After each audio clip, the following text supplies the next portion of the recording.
दोस्तों 1969 में जब अमेरिका ने 3 एस्ट्रोनॉट्स को चांद पर लैंड करवाया तो ये पूरी इंसानियत के लिए एक बड़ा कदम था। जब हम किसी दूसरे प्लेनेट पर लैंड करते हैं तो ये हमारे लिए एक बड़ी बात होती है, पर उससे भी बड़ी बात ये होती है कि वहाँ से सेफ टेक ऑफ करके सेफली अर्थ पर लैंड करना। स्पेस में एस्ट्रोनॉट्स को ऐसी बहुत सारी चुनौतियों को पार करना होता है, यानी ऐसी प्रॉब्लम्स को सोल्व करना होता है जिनके बारे में हम अर्थ पर रहकर सोच भी नहीं सकते हैं, जैसे स्पेस क्राफ्ट को राइट डायरेक्शन देना, रॉकेट थ्रस्टर को कंट्रोल करना, चांद की डिस्टेंस पता करना और एक एक्यूरेट लैंडिंग पोजीशन पता करके वहां पर सेफ लैंड करना। क्योंकि स्पेस का एनवायरनमेंट बिल्कुल ही अलग होता है अर्थ के एनवायरनमेंट के मुकाबले। स्पेस में एस्ट्रोनॉट डिपेंड होते हैं केवल और केवल स्पेस क्राफ्ट की टेक्नोलॉजी पर, यानी स्पेस क्राफ्ट की कंप्यूटर टेक्नोलॉजी पर दोस्तों 1969 में जब नासा ने अपोलो 11 मिशन को सक्सेसफुल किया था, क्या ये मिशन कंप्यूटर के बिना पॉसिबल हो सकता था? क्या एस्ट्रोनॉट कंप्यूटर के बिना स्पेसशिप को चांद पर लैंड करवा सकते थे? क्या कंप्यूटर के बिना रॉकेट थ्रस्टर को कंट्रोल किया जा सकता था? क्या कंप्यूटर के बिना राइट लैंडिंग पोजीशन फाइंड की जा सकती थी? क्या कंप्यूटर के बिना वापस मून से अर्थ पर लैंड किया जा सकता था? क्या कंप्यूटर के बिना स्पेसशिप नेविगेट कर सकती थी? और क्या कंप्यूटर के बिना एस्ट्रोनॉट्स अर्थ से कम्युनिकेशन कर सकते थे? दोस्तों कंप्यूटर के बिना केवल अपोलो 11 मिशन ही नहीं बल्कि कोई भी स्पेस मिशन पॉसिबल नहीं हो सकता है, क्योंकि कंप्यूटर से ही एक रॉकेट एंड स्पेसशिप ऑपरेट की जा सकती है। यानी कि कंप्यूटर एक मेन टेक्नोलॉजी और एक मेन बेस होता है स्पेस में जाने के लिए। अपोलो 11 में जिस कंप्यूटर ने काम किया था उसका नाम है AGC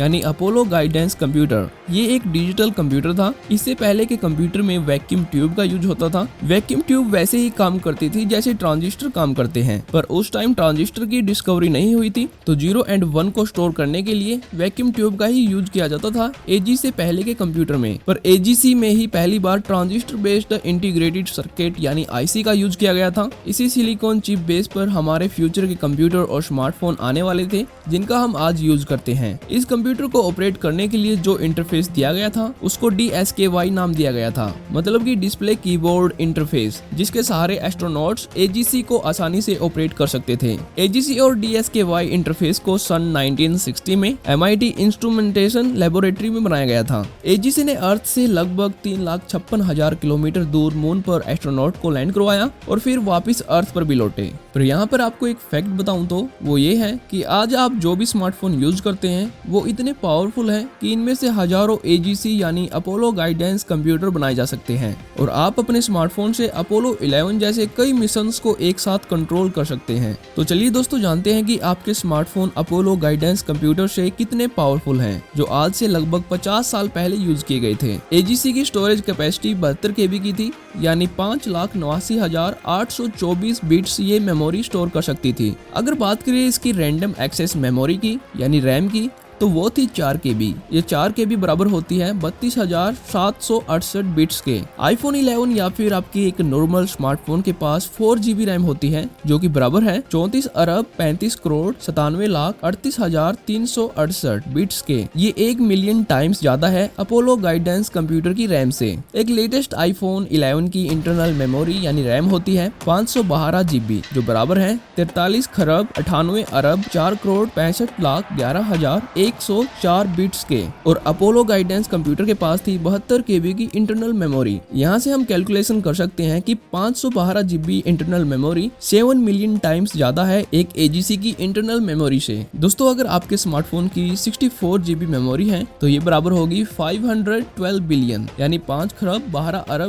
बिट्स के, जो ये भी मिलियन टाइम्स ज्यादा है अपोलो गाइडेंस कंप्यूटर की मेन मेमोरी से। एक कंप्यूटर को काम करने के लिए जरूरत होती है रैम, रोम और प्रोसेसर की। अपोलो 11 कंप्यूटर के पास अपना एक प्रोसेसर था। ये प्रोसेसर 0.043 मेगाहर्ट्ज पर काम करता था। 0.043 मेगाहर्ट्ज का मतलब ये हुआ कि यह कंप्यूटर 43,000 इंस्ट्रक्शंस को प्रोसेस कर सकता था एक सेकंड में। पर अगर हम बात करें iPhone 11 की, तो इसमें लगी है A13 बायोनिक चिप जो रन करती है 2.6 गीगाहर्ट्ज पर। मेगाहर्ट्ज में ये होगा 2600 मेगाहर्ट्ज, मतलब कि iPhone 11 एक सेकंड में 2 अरब 60 करोड़ इंस्ट्रक्शंस को प्रोसेस कर सकता है। यानी कि हमारे पॉकेट साइज स्मार्टफोन के पास मिलियन टाइम्स ज्यादा प्रोसेसिंग पावर है एक चांद पर लैंड करने वाले कंप्यूटर से। ARM13 बायोनिक प्रोसेसर में 8.5 बिलियन ट्रांजिस्टर हैं और अपोलो गाइडेंस कंप्यूटर चिप में ये नंबर गिरकर हो जाता है 12,300 ट्रांजिस्टर, जो कि A13 चिप के के मुकाबले काफी ज्यादा कम है, यानी जितने ज्यादा एक चिप में ट्रांजिस्टर होंगे उतनी ही स्पीड से वो काम करेगी। पर 1969 में सिलिकॉन बेस्ड माइक्रो प्रोसेसर की शुरुआत ही हुई थी और फर्स्ट इंटीग्रेटेड सर्किट AGC में ही यूज की गई थी। पर आज स्मार्टफोन की एक चिप में बिलियंस ट्रांजिस्टर होते हैं, जिससे कंप्यूटर की प्रोसेसिंग स्पीड बिलियन टाइम्स बढ़ गई है। पर दोस्तों AGC कोई जनरल पर्पज कंप्यूटर नहीं था, ये बनाया गया था चांद पर लैंड करने के लिए। जो भी स्पेसिफिक टास्क होते हैं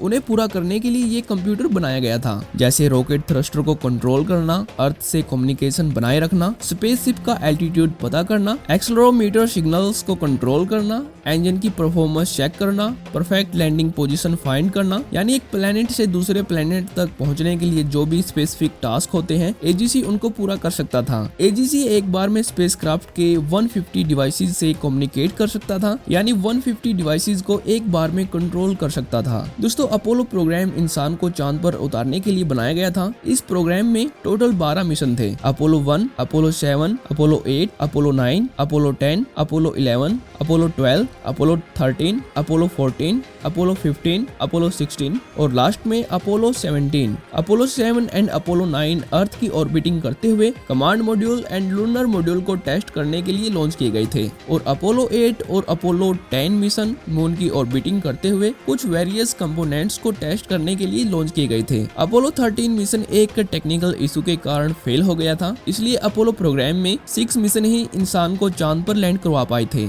इनमें से पहला मिशन था अपोलो 11, जिसने Neil Armstrong and lunar module pilot Buzz Aldrin को चांद के सरफेस पर पहली बार लैंड करवाया था और लास्ट मिशन था अपोलो 17, जिसने आखिरी बार इंसान को चांद पर उतारा था। इन मिशनों से एस्ट्रोनॉट चांद के सरफेस से 400 kg का लूनर सैंपल अर्थ पर लेके आए थे, जिसके ऊपर बाद में अलग अलग एक्सपेरिमेंट किए गए थे, जैसे soil mechanics, meteoroids, seismic heat flow, lunar ranging, magnetic field and solar wind experiment.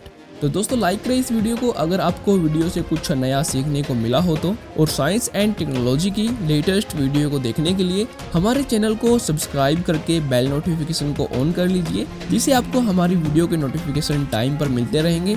तो दोस्तों थैंक्स फॉर वॉचिंग।